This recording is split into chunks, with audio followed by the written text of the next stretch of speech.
shit, I ain't wanna take shit. I'm working really hard, so keep your number. No, I don't want your call. I got to dip, don't start your own shit. I'm working really hard. I'm working really hard.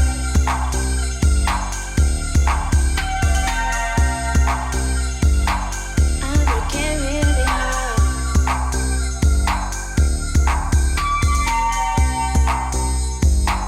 I'm working real hard.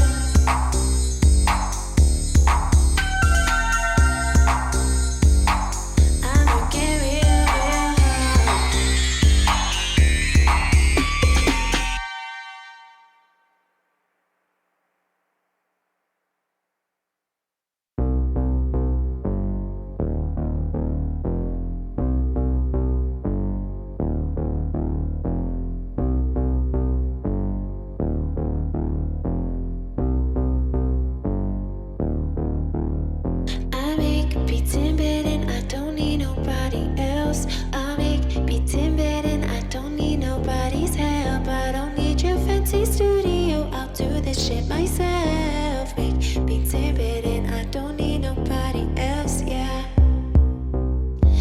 Get out of my face, Chad. I don't like to collab. I need to load up, yeah. Get out of my face, Chad. I need to load up, yeah, yeah.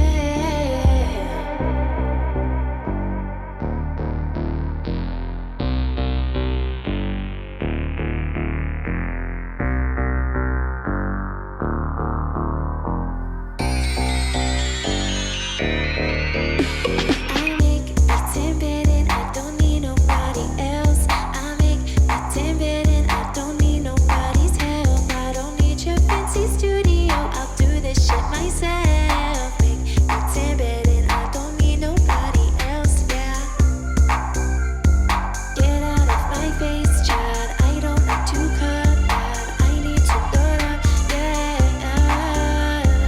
Get out of my face, Chad. I need to load up, yeah, yeah. So keep your number. No, I don't want your call. I write the shit, I ain't wanna take shit.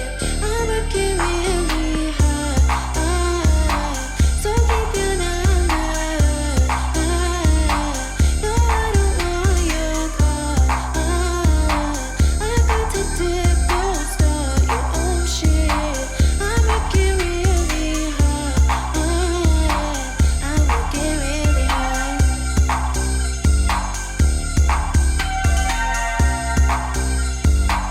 I'm working really hard.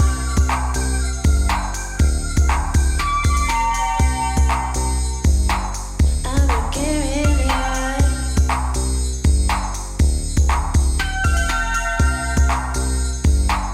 I'm working real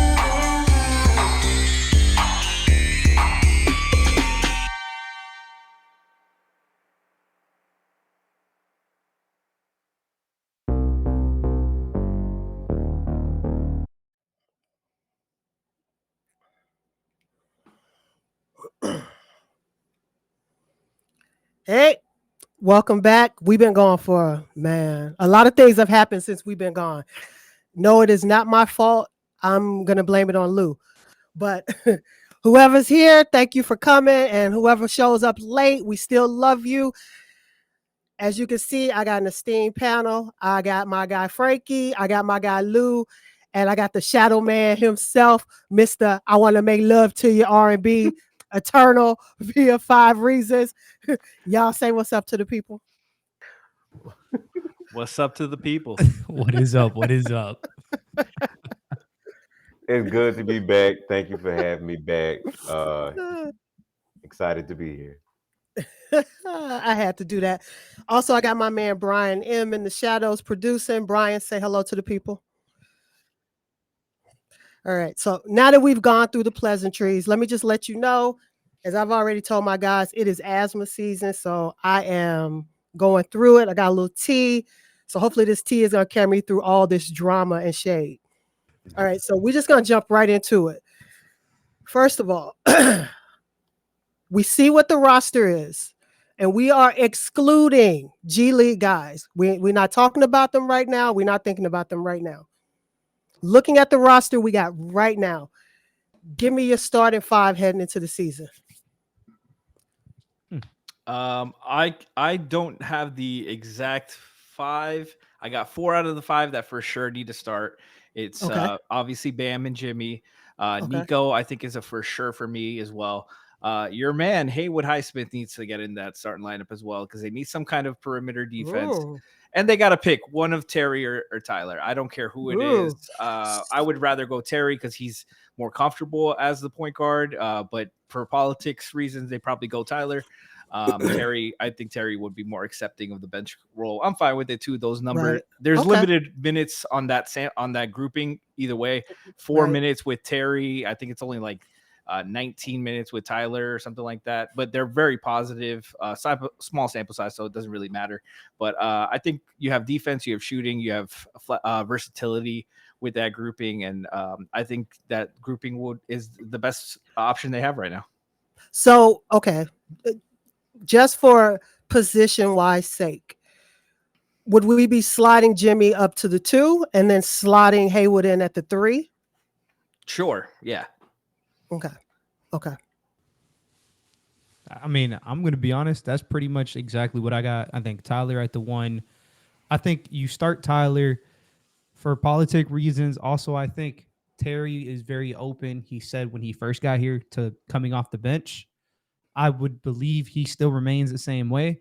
So, especially coming off of a neck injury. So, Tyler at the 1, Jimmy at the 2, Haywood 3, Jovic is a must for me as well at the 4, and then Bam at the 5. And I think that's probably the most balanced you can get both your first and second units with that starting 5.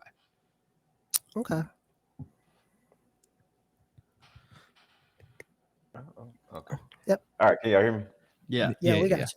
All right. I would say what I expect, in my honest opinion, is probably some variation of Terry, Duncan, Jimmy, Nico, Bam. But I also, if what we have seen from Jaime in the summer league with his jumper is, kind of a projection of what they're going to be working on now that he's back in Miami and going into training camp. If that jumper is solid and fluid as it looked, then I wouldn't be surprised if it's Terry, Jaime, Jimmy, Nico, Bam to start the season. Okay. I don't like that for defensive purposes at all, but I can see where you're going. So here's something. Let's stay with that for a second, because you said Duncan, and I think I said earlier today, Franky, in our chat, no one's talked about Duncan all season. No one has slotted him into the starting lineup. Like, no one has talked about him at all. So there's something to be said about either, we don't really know. He's been working out, but we don't really know about the back. Mm-hmm. But I'll be honest and say, I don't know if we're going by what Lou said, politics' sake, where does Duncan fit? Duncan is the whatever we need guy. So whatever they need him to start, they need him to come off the bench. He'll do whatever. Right. Whatever. If he's the guy that needs to take a step back for DMPs, Right. Spo's usually putting it on him. So I think I think he's proven that he's too important offensively. He's one of the guys that really gets the greases on when the engine is stalling. He's the fluid, the oil that lets it run smoother and opens things up for other people. Even when he's not scoring, even when he's not hitting shots, he has gravity and attention. I think he's an important cog. I thought they should have looked to sell high on him because of the back injury potentially. But if there's not a good deal, there's not a good deal, and you just move forward. But he's for a team that's contending or that thinks they're contending and wants to contend. He's definitely a piece you can use. Right. So my gut tells me your starting lineup is Terry, Tyler, Jimmy, Nico, Bam. That's what my gut tells me. I think so. And it's never wrong, even when I want it to be. I kind of want to stick with this for one more minute, because what does that look like? All right, I'll pose it this way. Lou, what does that look like offensively to you? God knows, Tiff. That starting five is just just who knows? It's a bunch of guys trying to find their own identity within the scheme of an offense. So it's gonna be, I don't know, it's gonna be clustered. At the same time, it could be nice. You have some guys who want to run, some guys who want to play slow. Practically everybody needs a screen in that offense. Bam's your only screen. It's gonna be an interesting fit. I don't know what it's gonna look like. All I can truthfully say is I think you're right. I think that is the starting five, and unfortunately so. I don't think that starting five complements each other, not only offensively, which is what you asked, defensively either. I think that's horrible, but it's just you're asking a lot of, again, Jimmy and Bam and Tyler and now Terry and now Nico, because he's your best spacer in that unit in terms of catch and shoot. Tyler is a better shooter from three, but not off the catch. So it's just you're kind of pigeonholing certain players that you want to see where they blossom, and you're basically putting a ceiling on them with that starting five, which is why I'm not particularly a fan of that. All right, and then I want to go to Franky, and then I'll go to Eternal. I want you guys to talk about what that looks like on the defensive end. On the defensive end is funny. They would struggle. I think, it's a small backcourt. We've seen a lot of sample size for a lot of teams that have tried that, try to go heavy lean on offense in the backcourt, and it never really has a championship ceiling there. It can only take you so far. They don't complement each other on or off the ball offensively anyways. And defensively, they're both small. They're both options to guard the fifth guy on defense.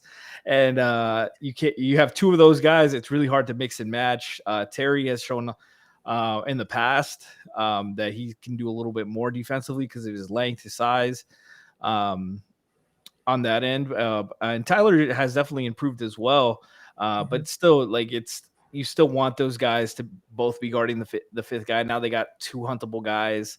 Ideally, the lesser roles offensively, they can focus more on defense. But I think there's only so much ceiling that they can do on that end, and I don't think it's anything worthwhile. Okay. I think, you look at how last season was, and even with all the injuries that they had, all of the inconsistency of lineups that they had, somehow, some way, the team still finished, top 15, top 10, or something like that in defensive categories. And I think with a longer off season and a longer training camp, having actually time to be in training camp with the Heat coaching staff, maybe Terry, can showcase a little bit more defensively. He did do some things positively at times, but I, counter to what Franky said, you're still at a disadvantage just because of how small your backcourt is. It's not like Terry's going to give you Rajon Rondo type defense. He may give you a couple of steals here and there throughout the season, Mhm. but you're not looking at Terry to be your point of attack defender, which to me is just going to put a lot more stress on Jimmy and Bam. And even though Nico has improved defensively, you kind of expect some of that to kind of stick and kind of improve there. It's just is not where you want it to be. Mhm. So it just means you have to really excel on offense, which again just brings us back to square one. And your greatest defense sometimes is your offense, and they don't mesh on offense. Okay. Okay. So going into this next topic, this might be someone who can help them on either ends, Lord willing. But I want you guys to give me the one guy who you think should get a two-way contract that doesn't have one. Sorry, with me again. Yes. Isaiah Stevens. I think they don't have a point guard on the roster. He has clearly shown the most on that end. In the summer league, he's composed as can be. Takes care of the basketball, which is something they really value. Shoots the ball really well. Career 40% shooter from three in college. Has shot it well in summer league as well. He shoots free throws at a high clip, so it's it's projectable as well. And he's just looks so ready. Like they brought a guy back that played last year for them, and he played all of Sioux Falls all season. Caleb Daniels, that he was completely frazzled last year, did not look ready. Has looked loads better to his credit this summer league. And I still have Isaiah Stevens ahead of him at this point. Just fresh off the roster. When they put him in the starting lineup and they started playing him more, the offense started flowing a lot better. He knows when to get guys involved. He knows when to look for his shot. He gets his in the flow of the offense, doesn't really force it. And they really don't have a real point guard in the pipeline, a real ball handler who's comfortable, knows when to pass, when to look for his shot. We got more score first combo guards is what they've been looking for mostly. And Stevens just he's arguably their most talented passer, like on the big club as well. I'm a big fan of his. Okay. Nah, hey, I'm gonna be honest, Tiff. That's probably the only right answer. Like Franky hit that shit on the head. Like, no, realistically, he's sensational. If I had to pick somebody else who does not currently have a two-way, I think Caleb Daniels is a good selection, but I think I'm gonna go with Josh Christopher. I just think the intrigue, a former first round pick, played 2 years in the league, went to the G League, has seemingly bought into this, like, the whole system and the culture and everything. 6'4" guard, 220 pounds, eerily similar physically to some of the stronger guards that we've had in the past, whether that was, I'm not talking about like their play styles, just, body composition, whether that was Dion, who was like 6'4", 220, Wade, who was 6'4", 215, like, that level of frame, that level of ability, fluidity on offense in particular, coupled with he is a microwave scorer. I think he is the first guy who, if you don't give a two-way to, can get and will get poached elsewhere. So that also has some sense of, like projecting, do we want to convert this guy or do we want to risk somebody else taking him? He's like the fourth youngest guy on their entire summer. I think he's the second youngest guy on their entire summer league now. So it's like youth, pedigree, 5-star coming out, like everything you want. This is the reclamation project you waste your time on. Like, you give this kid another season in the pipeline, see if he figures it out. Is he perfect? No, he's not perfect. Hence, if not, he wouldn't have ever got released to begin with. But you give him some time, you let him learn between the G League and obviously the main team. And, who knows, maybe next year he takes a bigger leap. We're looking at him kind of like we looked at Caleb Daniels, how we looked at Gabe Vincent after spending a whole year in the G. And it's, it's a breath of fresh air to have two guards in the system. One is obviously clearly a point guard. Josh Christopher is not, but two guards who can, in theory, be 3-level scorers and help on both ends to a certain extent. And Tiff, Both of these guys like to run, Tiff. God knows we need some people who like to run because we are walking. We're not even. We got walkers, we got wheelchairs, we got crutches. We are clawing our way up the floor, but not Molasses. molasses. But not with this group of summer league guys. Who exactly am I supposed to pick? Ask me a different question. Um, so NBA teams can carry 3 two-way contracts. Mhm. One of those guys I won't mention to follow because I listen. Um,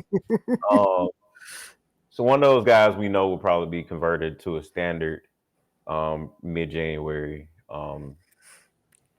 It's just how the way it goes, so that the Heat don't go over the second apron if they don't make any moves between now and then. It's Isaiah Stevens has looked really, really impressive. His assist to turnover ratio has been near perfect. Today's summer league game. He did have a few turnovers. He loves that skip pass, but just his process and the way he goes about things is very mature for his game, which you would expect. He had been in college for like 4 or 5 years, but still coming into the league and having that type of poise is very impressive. He would definitely be should be a lock, to be honest with you. He's been very, very consistent. When he was asked to score, he's been scoring efficiently. He's been shooting efficiently from 3 as well. Along with those assist to turnover ratio.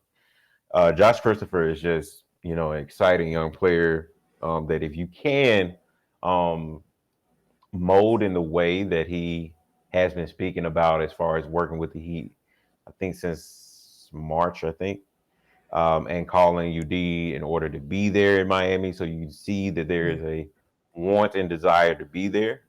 So yeah, I think both of those guys are really strong considerations. One is more of a lock, and the other one obviously has higher upside. Okay. And how many two-way contracts does each team have? 3. 3. 3. And how many do we have available? 0 currently. They're all taken up, Oh, but I they mean, can cut. yeah. They can cut without really hurting their They salary should. cap or anything. They should. So cut who do too. we who are the 3 players that we have that are on two ways? It's Kashad Johnson, the rookie out of Arizona, Zion Pullen, the rookie out of Florida, and who's the last one? Oh yeah, your favorite, Tiff, Drew Smith. Oh yeah, that guy. I honestly Okay. forgot. It was perfect too. He was at the And game then too. and then you can, because I don't know how this works, but then you can cut someone without penalty and then sign someone else to the two-way. Bingo. Okay. Count your days, Drew. Realistically, he should, and it's nothing against Drew Smith, but like coming off a knee injury, Right. I think that's why they have to be a little bit smarter with these two ways, Tiff, just because you're giving 3 of them. Obviously, you're not going to sign the 15th player to your roster. So at some point, you are going to convert, particularly Kashad Johnson. Like it's point blank period. Like it's going to happen, should happen. And then, which of these guys that we've talked about is at the least risk, including Zion Pullen and Drew Smith, at getting poached? I think it's Drew Smith. I think he's been waived 5 times, so he's cleared waiver 5 times. That's 150 times teams have passed up on him combined. So like at some point, you're like, okay, buddy, we're gonna waive you again, and when we convert homie, if you're playing good in the G League, we can call you back up to this 2-way. But it's just, we'll see what they do. It's going to be interesting what they do. But I do think, I personally just don't view that he should be kept at the beginning of this season. If they want to bring him later, that's fine. Right. And he's also injured, so that's my whole thing. That's a big deal too. Yeah.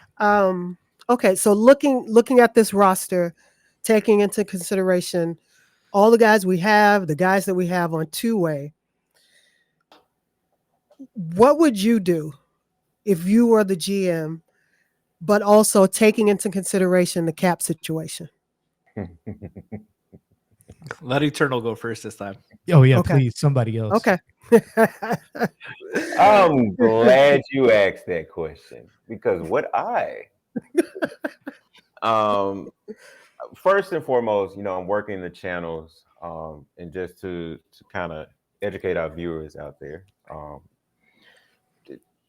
There's the business part and there's the human part, right? Like a lot of deals are really dependent upon the relationships that you have between front offices. So it depends on like if I have a great relationship with the front office, in particular, and we are able to kind of talk out a deal. Maybe I send them a bottle, you know, maybe who knows? Nothing illegal. Don't want bottom. Don't want Adam Silver to come yam somebody up. But I would say I'll mention a few teams. As far as a depreciating asset, I would probably call Utah and see, where their value is with Tyler, right? And if it's not particularly like if I can't get a first round pick back just for him, right? Like a player and a first round pick, or just getting an equally good player but just a better fit, then I probably go for John Collins, right? That contract is abysmal for them. He doesn't fit their timeline. But John Collins off the bench from Miami could help. And you could probably get a first round pick out of Utah by getting John Collins, is what I would attempt to do. Mhm. You also have Brooklyn. It depends on where their value is with Dorian Finney-Smith.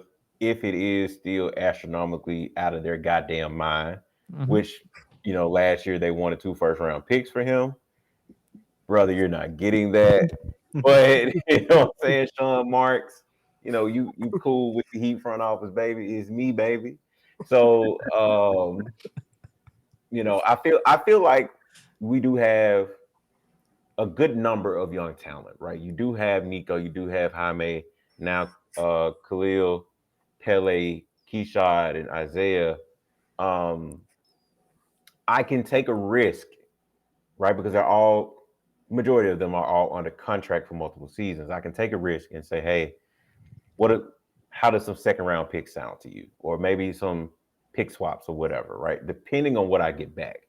But I'm not going to empty my war chest or even half of that for Dorian Finney-Smith. But I'm going to try to make some type of move that, basically makes my team breathe a little bit better, right? Because we just talked about the fit with Terry and Tyler.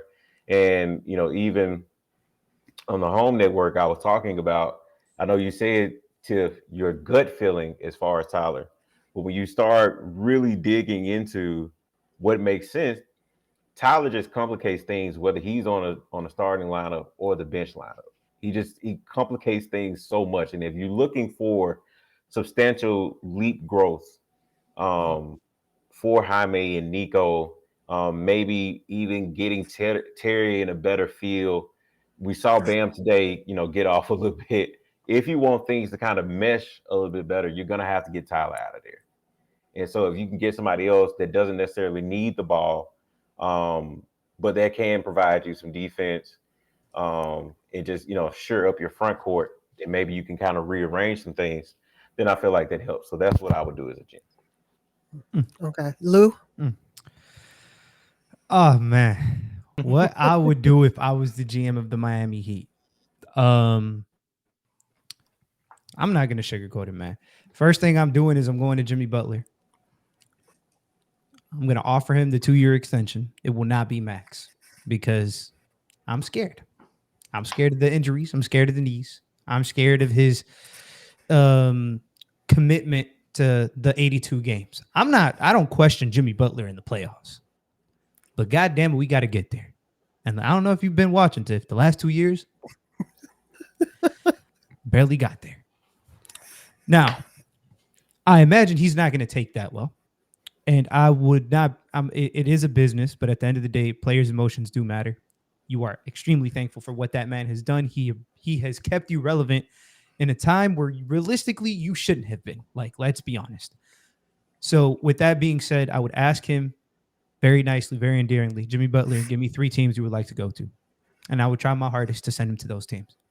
I will be taking back no salary, like 1-year contracts. I will be taking up young players if they're on multi-year contracts. But basically, like Eternal said, he talked about the war chest.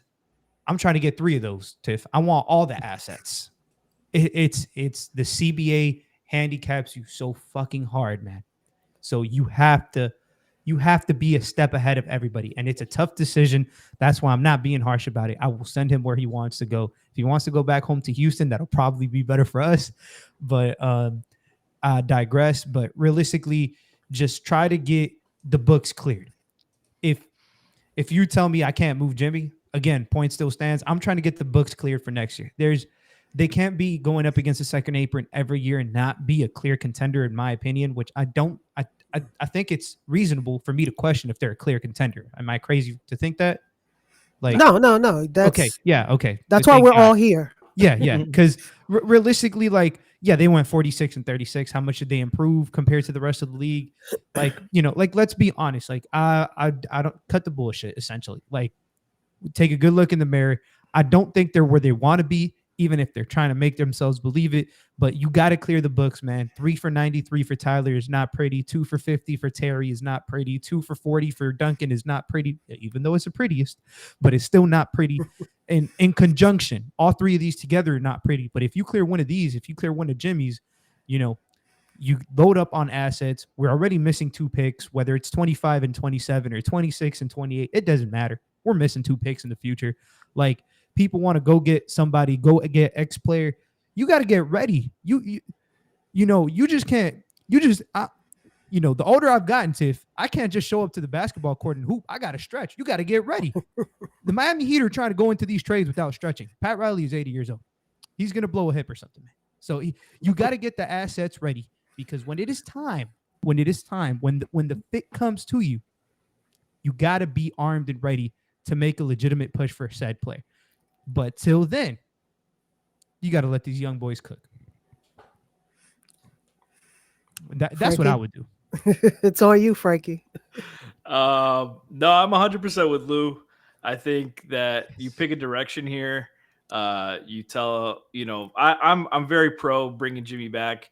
But if it's got to make sense for both parties. Jimmy's obviously earned his max contract. If that's what he wants, he's absolutely earned that. Mm-hmm. But like Lou said, this, you got to be real. It's how old is he? His commitment to the regular season the last few years has really waned and has really put them in a financial bend, because they built their team around Jimmy Butler. They built their style. He's not an easy just plug and play superstar like that. He is very difficult to play with, and can be really frustrating because he commands so much attention. Is not a great off-ball player. Does not shoot the ball well. Does not shoot it willingly. And that makes team building very hard. And he's not there all the time. And even when he is, sometimes he's not there mentally or physically. He's not able to produce and be the same Jimmy Butler we know he's capable of being. So with him taking that much of a salary cap in a salary cap sport, you have to hit all the margins perfectly. And we've known, like Lou mentioned, those 3 contracts, they haven't hit them marginally great, and it's really suffered your flexibility, your lack of maneuverability in trades and free agency. You haven't been a player since 2022, and that was only 1 year of the build. That was the only year of the build they were able to do anything in free agency or trades or anything like that. They took a couple swings on some flyers. Oladipo, unfortunately, the injuries didn't pan out for him. That's the kind of swings you have to take, and it didn't work out for them. But right now, you got to pick a side. You can't be half and half and half and half. 25 draft, 26 draft. Jimmy Butler, this Tyler Hero, this. It's got to do something. You got to do something, because like Lou said, you got those 2 picks. If Jimmy walks, if you're certain that, and Jimmy's agent has made it clear that if you don't offer it to him, he's walking. He's made it abundantly clear that he's walking. And if you want to gamble with that, that's your guess. That's it. That's your choice. But if he walks, you will have a rebuilding team with Bam Adebayo at age 28. You are rebuilding with Bam at 28 with no flexibility. If you make the playoffs next year, you don't have a pick, new incoming first round talent to add to the core. You don't have cap space because you're still over the cap with all those bad contracts, and you're a step behind because now you're definitely going to be in the lottery the next year in all likelihood, and you're stuck there. You're stuck behind the gap, and who's to say that they're going to nail the next pick? Who's to say that the next build is going to be perfect? You have a lot of young guys that need time and patience and playing time, and I would rather just rip the bandage off right now. Let's get some flexibility. Let's move some of these contracts. You might not get perfect value. You might not win the trade, but just getting off those contracts opens up flexibility for you, and you can do a lot more in the future. It's funny because I think the interesting part is, and we do it sometimes, and I notice other people do it online. We speak about Bam as if he's 22. Bingo.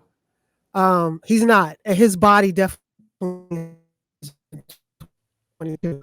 So I think one of the things I think about moving forward is that if Bam is basically your present and your future, I think none of these decisions should happen without talking to him, because I'd be interested to see what he says he wants to do.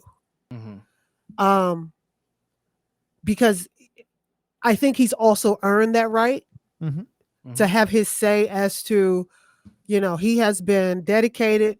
He has shown up every day to work. He has not made a stink about who you signed, who you didn't sign. So I'd be very curious to see if at the age of 28, if Bam's just ready to reset the whole thing, because that would be an option. Or if Bam says, I'm going to ride with Jimmy till the wheels fall off. Because we don't know. And to pretend that we know what he would say would be fruitless, because he could literally say, I'm riding with my dog, which then in turn, if I'm the GM, then I look at everybody else on the landscape and say, y'all got to go.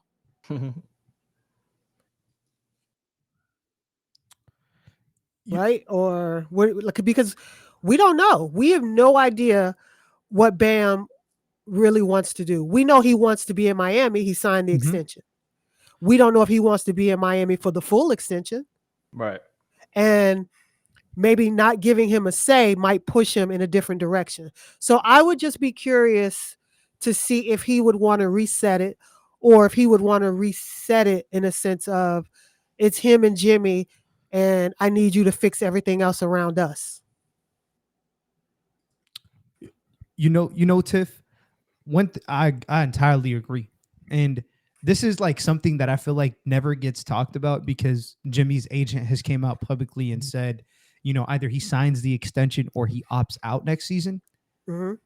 There's a chance he can opt in. That's something nobody ever talks about. Right. If Jimmy Butler opts in, that is $52.4 million against your cap. How does Jimmy Butler opt in? What scenario does he opt in? Let's say he starts the season. It's not going as great as it is. He gets injured. God forbid, misses 3 to 4 months. Jimmy Butler's not getting a 2-year, $55 million deal, perhaps, depending on the severity of the injury. So if he opts in to the $52.4 million, you are then left with that much bigger of a hole, and yet another year down the drain. And now Bam is no longer 28. Bam is 29. Right. But I think the levity of the situation can still go back to what I said. Oh, absolutely. Bam might say opt in. Like these are things that I'm sure they will be talking about moving forward. Yeah. So I think the creative way would be if Bam says, I can't take this, let's reset it. All right. What does it look like now? Bam at almost 30 and young guys and everybody on a 1-year contract, or Bam at almost 30 with Jimmy and now we are going to move X amount of players. And what we're going to try to do is bring in different talent. Like, I don't think those parts of the conversation have happened where people have thought about like it's, because I feel like we've missed the go all in window a couple of times. Yep. And by us not doing that, we've shaved years off of Jimmy's playing time.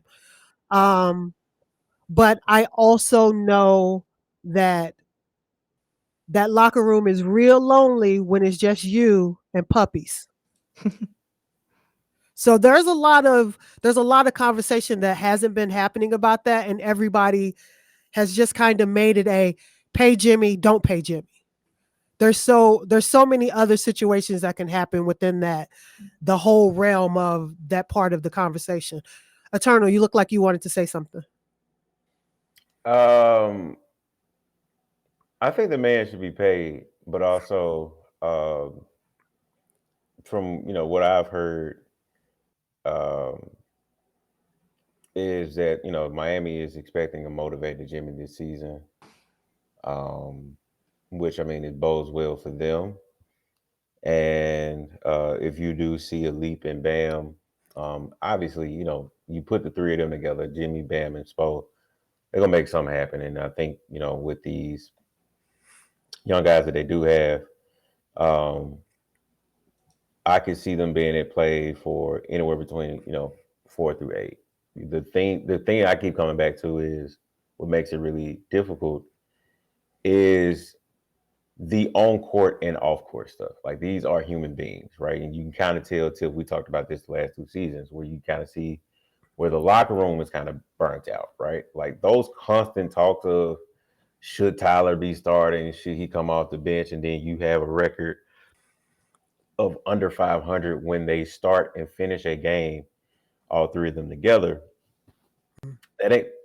We hear the shit, and they hear the shit. Like, what I'm saying? They pay attention to what's being talked about and what's going on and all of that. And we don't know the level of frustration that happens behind closed doors. And I just think, just for all parties involved, it would be better for them to move off of Tyler. And it may come to a point, what is it, July 17th, 2024, right? Like, we've seen trades happen before a training camp, before the season.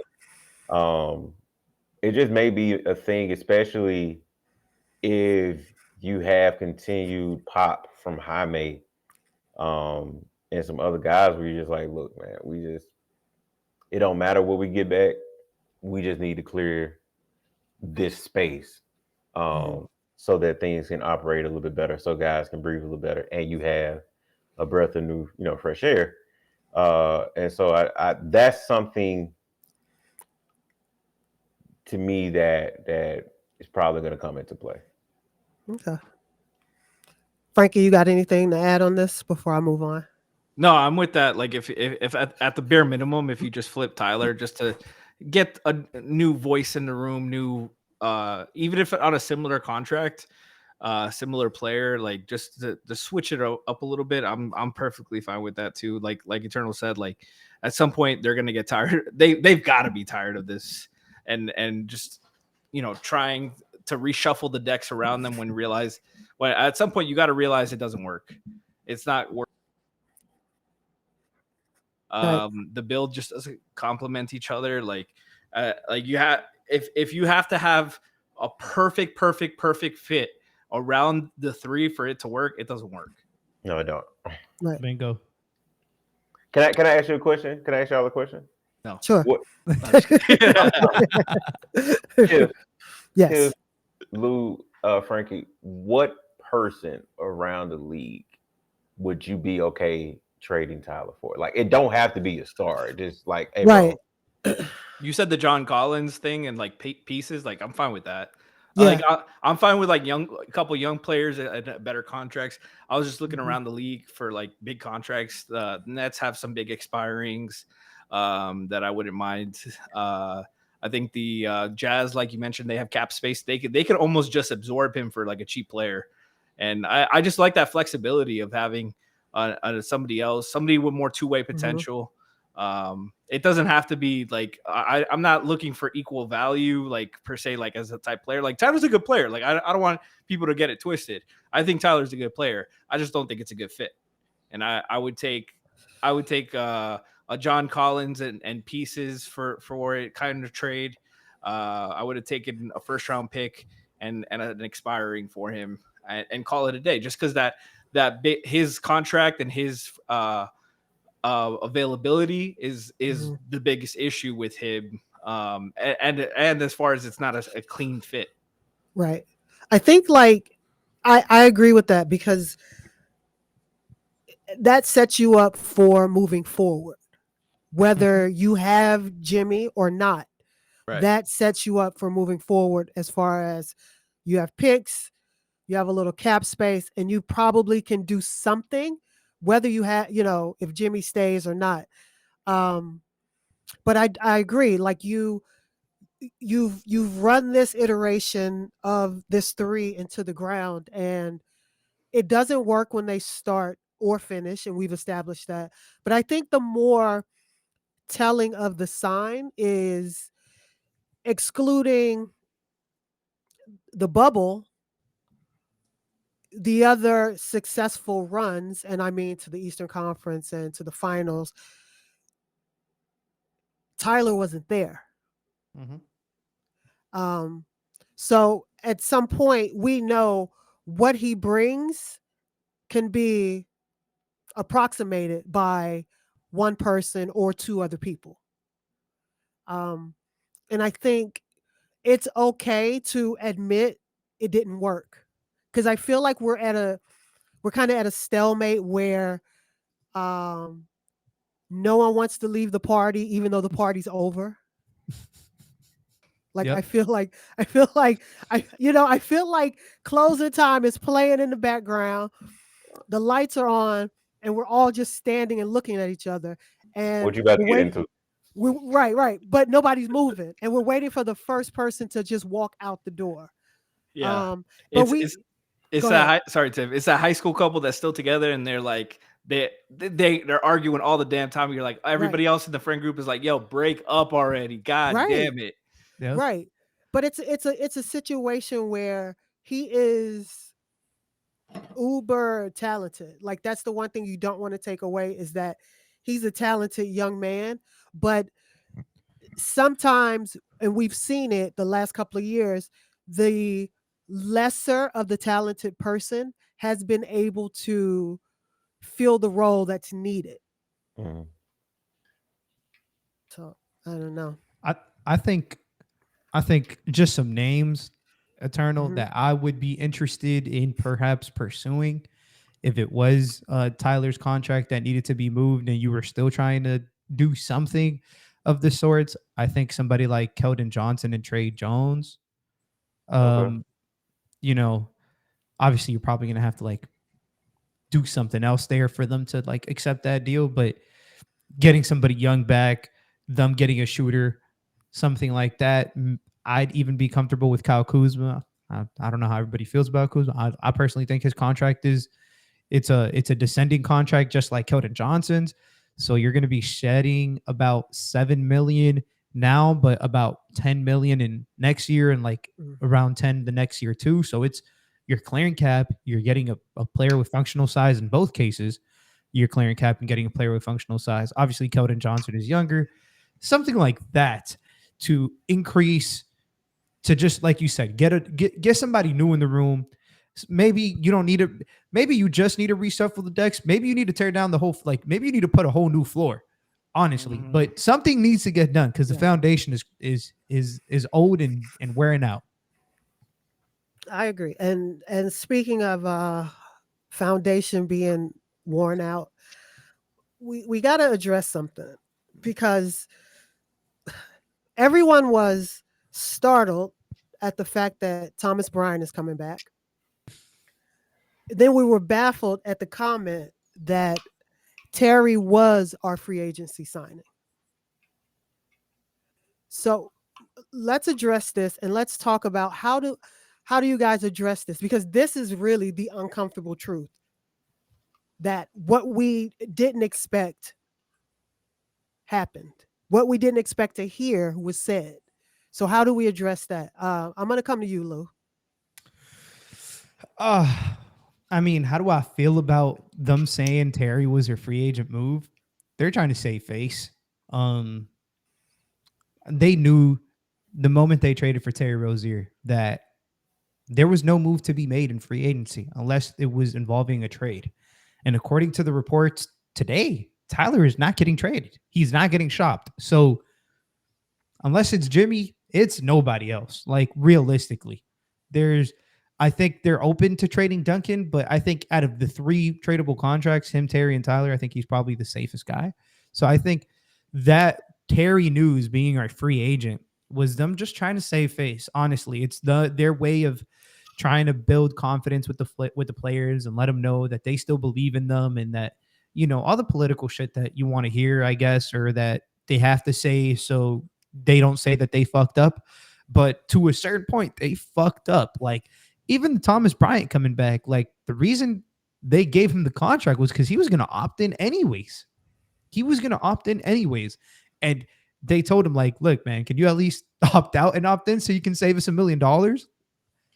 If it wasn't for that, they'd be in the second apron, Tiff. Like they did this to themselves and yet still have 14 people on a roster.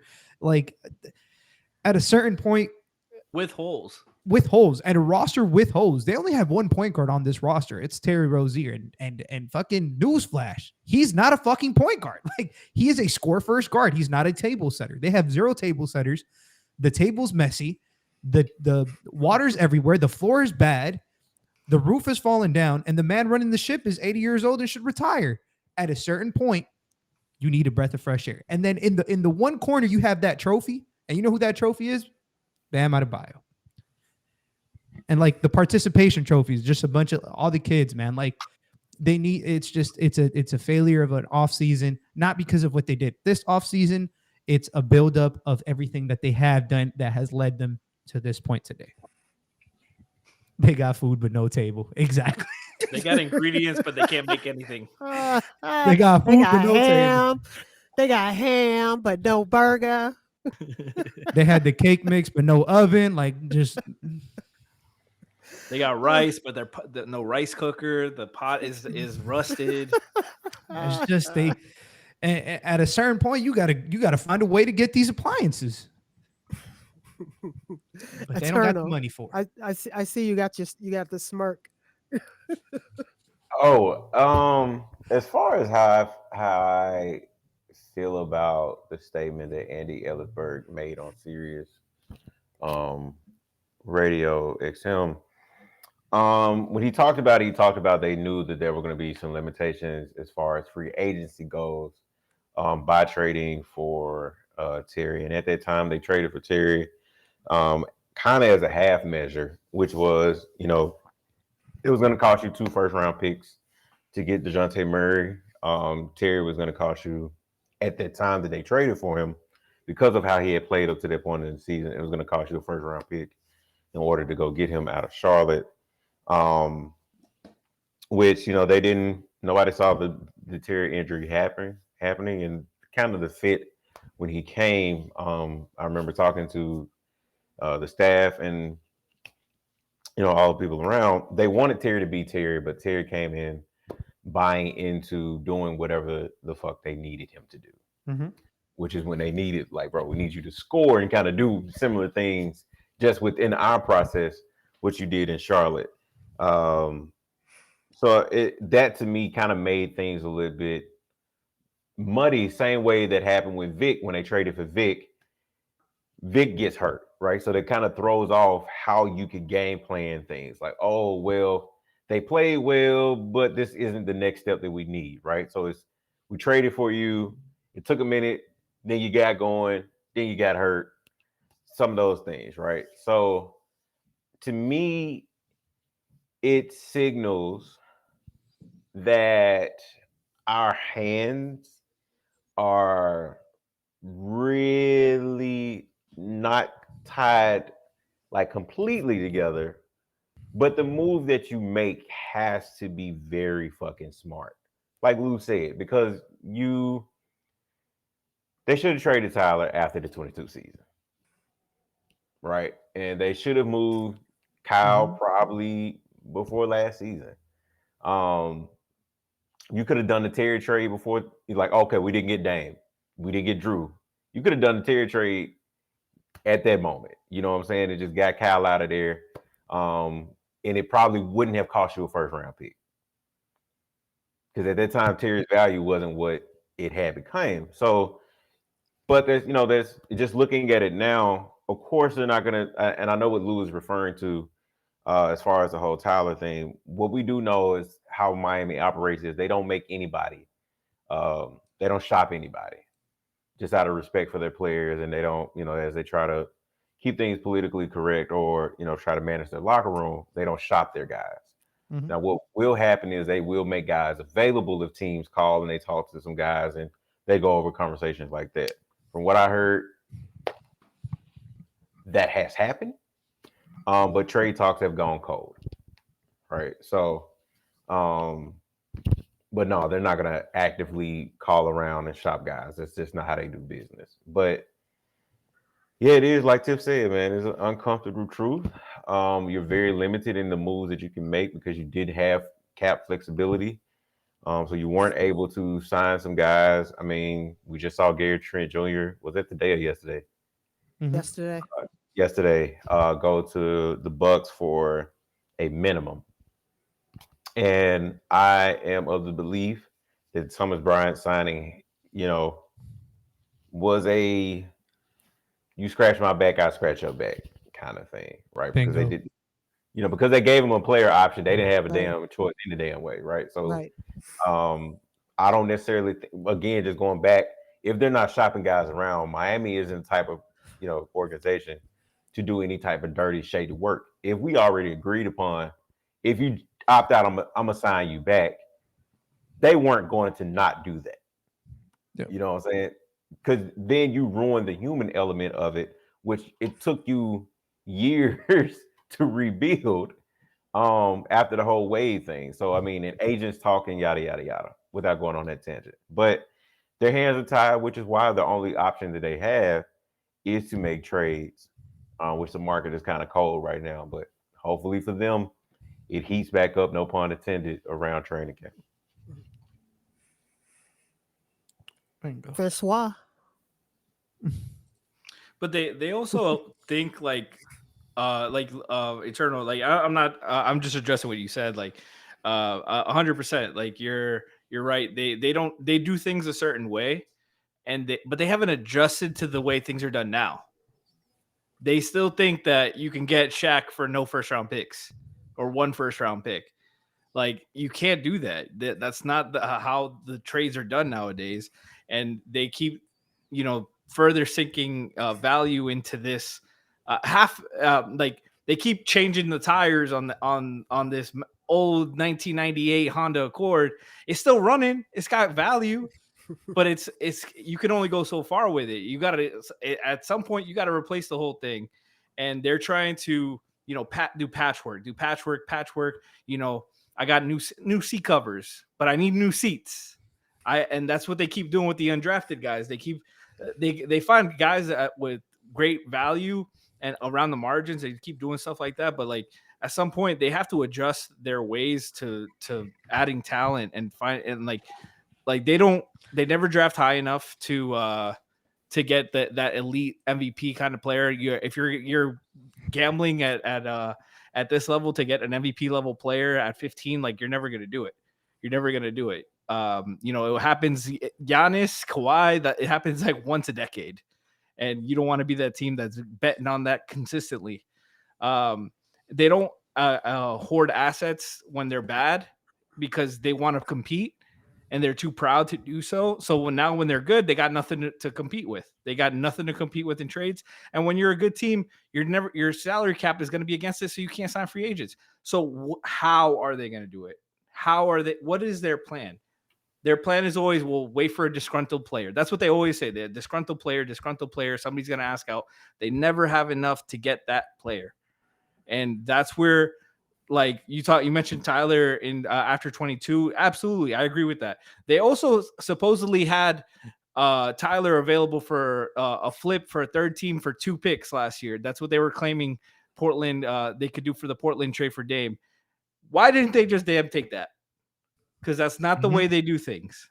It would have been a harder sell for this team for them to admit they were wrong, take 2 first-round picks, and not get a star player. They didn't want to take that. And that's where they need adjustments. They need adjustments around the margins like that, around their philosophy and their stubbornness in admitting they're wrong and just, hey, instead of having to pay a first-round pick to get off these contracts, I got my way out right here. The value's high. I may not want to 100% do it, but I think 90% of the time, 90% outcome, this is going to be the best move. Let me do it. And they never think like that. Yeah.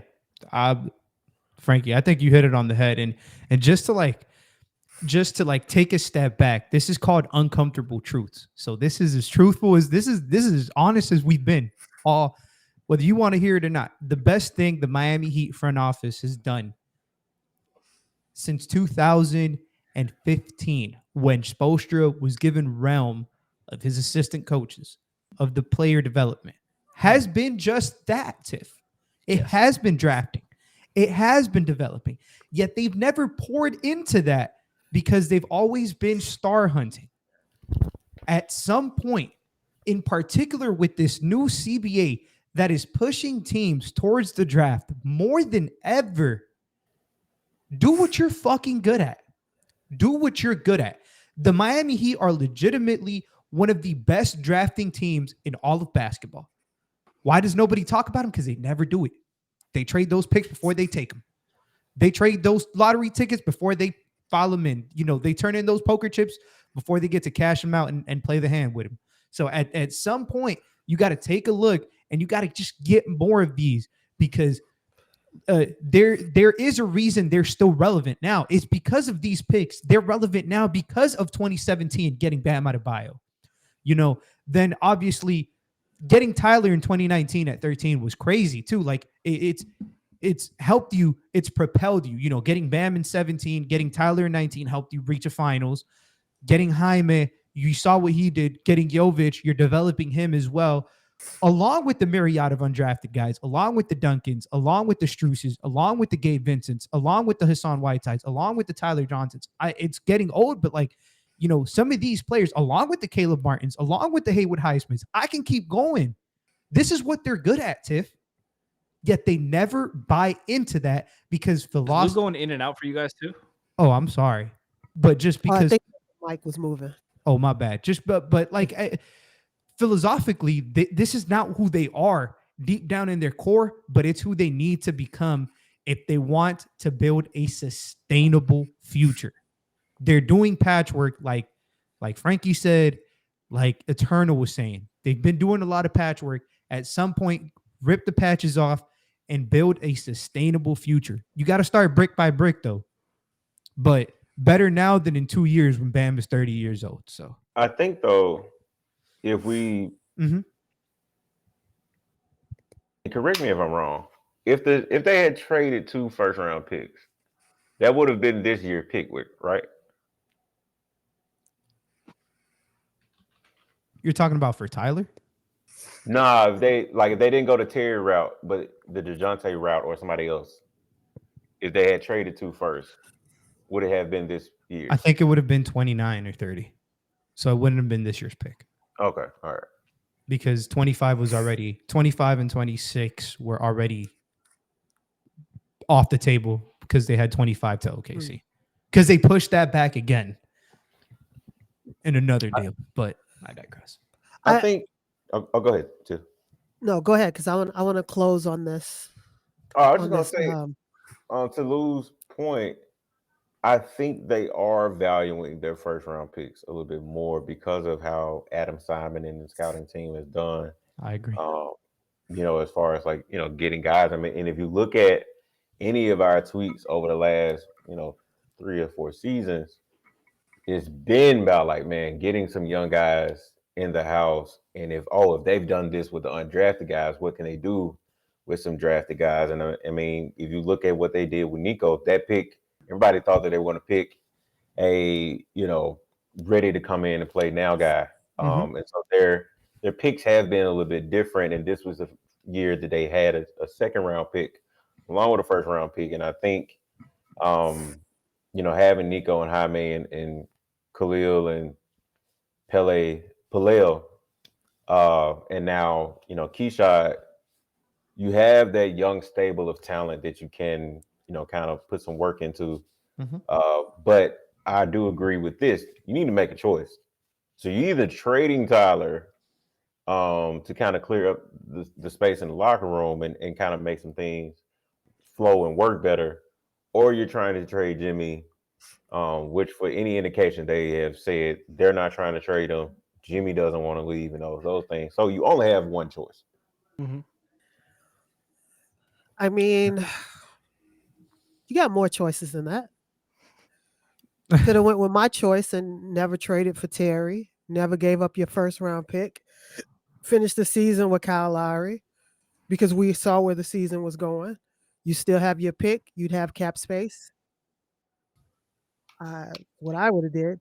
But the other choice, They wouldn't have had cap space. They would have still been over. it still would have been over. Yeah, You because still would have had, but you still But- would have had your pick.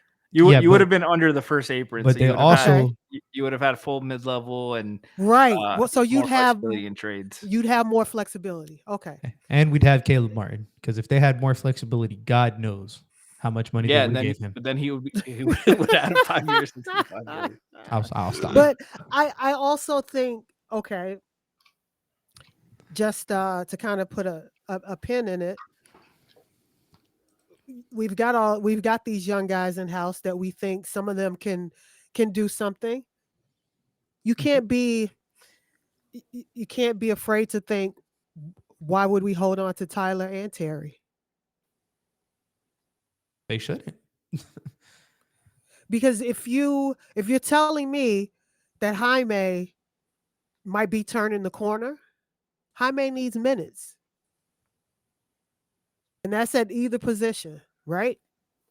Jaime needs minutes. So if you're telling me we need Duncan to stretch the floor, Duncan's going to need more minutes than DNPs. So we also have a clusterfuck of players that are just in each other's way. Yep. So that just might be something else to think about. But I want to end on this note. Tyler, Terry, Jaime. Who has the better season and why? I'm going to come to you, Franky. With expectations. Listen, we got expectations for the janitor. but going off of like what they did, like growth and stuff, I'm gonna say Jaime. Wait, let me just hold on a second. Let me just say this doesn't always equate to stats. Because we need people to understand stats doesn't always equate to winning. So I just want to put that out there. Yeah, for sure. I'm gonna say Jaime just because I think he's made growth in the right areas, and I think defensively he'll be sharper. He's looked a lot better. His body looks a lot more comfortable. I was glad he played the summer league games to show that he has moved up a level and taken that next step. The select team weekend was great for him as well. I just think he's got to be in a more comfortable space, and it seems like he's going to be the sixth man, which is going to be a consistent role for him as well. Something minutes with him on the ball, which he really strived in the beginning part of the season. I know the injury was a big part of it, but also they took the ball out of his hands. He was put in the corner, and it reminded, obviously way different players, but it reminded me of Justice Winslow's rookie season where it was his what's his biggest weakness was shooting. All right, what are you gonna do all game? We're gonna put you in the corner and shoot. And that was what it was with Jaime. Like they didn't get to play through his strengths in the second half of the season when they started doing so again. And obviously physically he started feeling better. He started playing well. I think Terry will be more comfortable. I think Tyler will produce similarly to what he's done. Not to say that he's bad or anything, but I just think you're getting Jaime's second year leap. Terry's more comfortableness around the group. So I'm expecting more from him, and I think those guys will have better roles for themselves. this upcoming season. Okay. Eternal. Assuming that all three are on the same team in the same uniform. That's the only reason why I asked. I think, which I appreciate you clarifying it, right? Like, so you're basically saying who has a better season impact wise, right? Mhm. Because it's not right. So if it's that, then it becomes a little trickier. Because I actually think Terry would have a much better year this year with the Heat if he, stays healthy, obviously. Um, and have more time with the staff to kind of get a sense of the ways they can maximize him and the ways he can kind of juice the offense. But it's really between Terry and Jaime for me, and I'm really struggling to kind of pick which one it would be. And to me, it would be a toss up because I think Jaime can provide so much off the bench in that 6-man role. But then again, I don't know, fam. I don't know. That's hard. I flip a coin for me. Shit.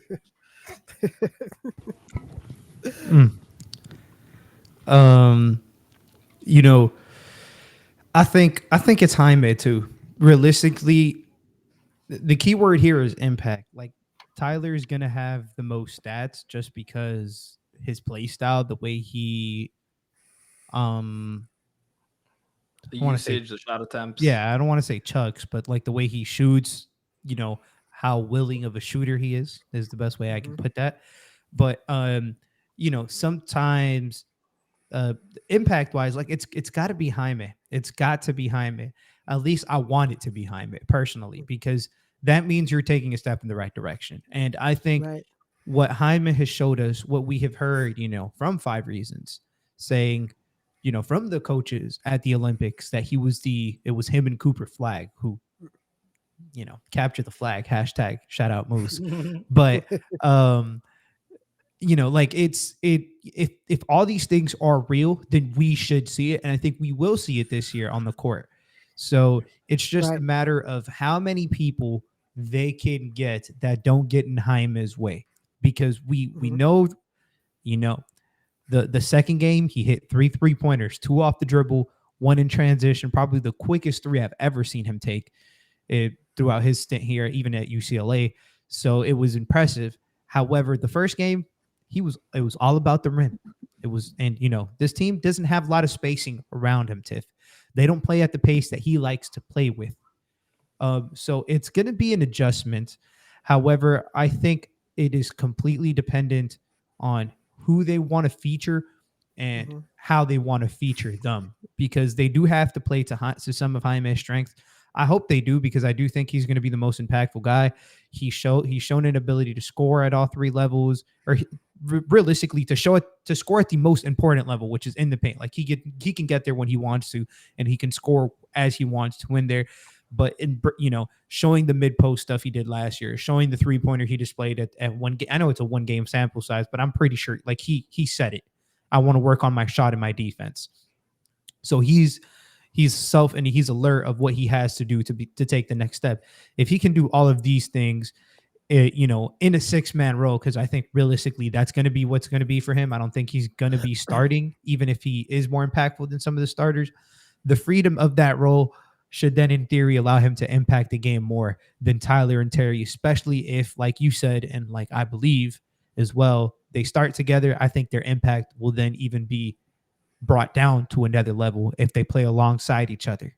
So, and one more thing on Jaime, he was third on the team in field goal attempts with less than 5 feet, behind Jimmy and Bam as a rookie, with his usage being the third amongst them.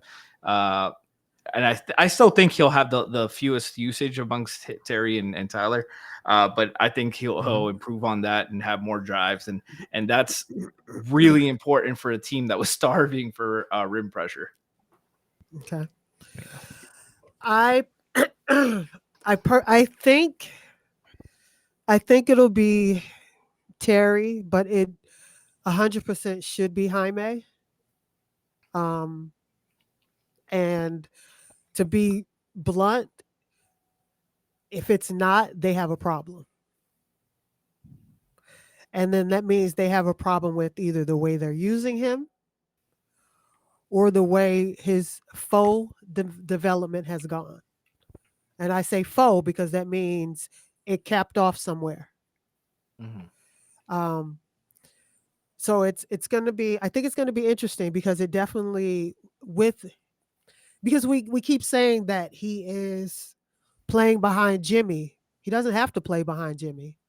He can be the sixth man off the bench and come in for Tyler or Terry. Because I think he has the ability to go between the 2 and the 3, and with a little bit of work, he can be on ball. Which is what I think I said to Franky, I'd like to see him do this summer is work on being on ball, because they need someone on ball with a strong body. They need somebody on ball that the average, chicken wing isn't going to knock them off their pace. Like they don't have that. And I'm excluding Jimmy, I'm excluding Bam. I'm just looking at who the guards are. Yeah. So I'm really hoping that it's going to be Jaime. But I guess we'll find out. So on that note, I want to thank all my guests for showing up and showing out. I want to thank Brian for producing in the shadows. And I just want to say to everyone watching, if you're still with us, if you're catching us on the replay, if you're catching us on YouTube, like and subscribe, tell your friends, tell your homies, tell your lovers. With that, you are seen, you are heard, and you are loved. Peace.